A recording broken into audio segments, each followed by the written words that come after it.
some differences between conservatism in the United States today and objectivism. I will begin by saying that objectivism most emphatically is not a form of conservatism. I am not a conservative, neither is objectivism a conservative philosophy. To begin with the positive, I would say that I describe myself as a radical for capitalism.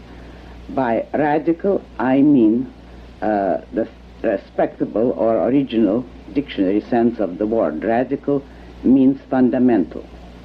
Objectivism starts from basic, fundamental premises, in almost all cases diametrically opposed to the premises of today's so-called conservatives.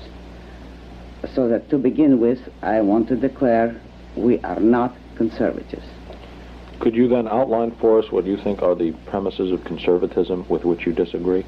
In a general way, you must remember that conservative today is as loose a term as liberal, and that most of those who use it are keeping it vague almost intentionally, or appear to do so intentionally. There is no firm definition of what conservatives stand for, no more than there is a definition for what liberals stand for.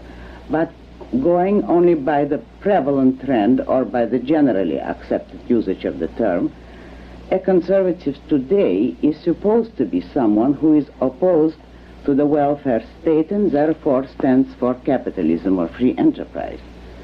However, most conservatives in fact do not stand for free enterprise. They stand for various degrees of mixed economy or various degrees of government interference into the economy. Therefore, they don't really stand for full free enterprise. But as far as one can judge, again, in a general way, what conservatives stand for today, too many of them tie their political views to religion. Too many conservatives, or so-called conservatives today, claim that the only defense or validation of capitalism has to rest on religious faith, on mysticism of one kind or another. Such conservatives claim that faith, religion, or belief in God is the only justification for human rights, for freedom, and for capitalism.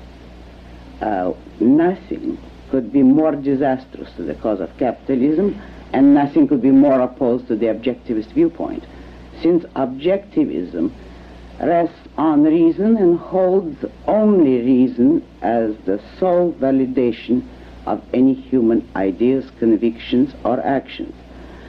But observe why the tie of conservatism or of capitalism to faith is disastrous. It means necessarily that capitalism or freedom cannot be justified in reason.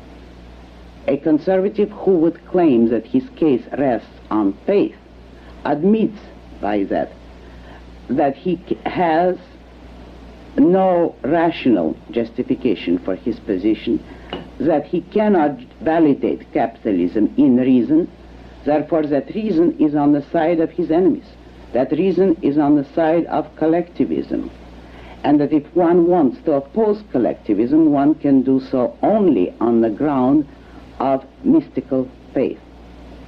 No more disastrous argument could be offered for capitalism.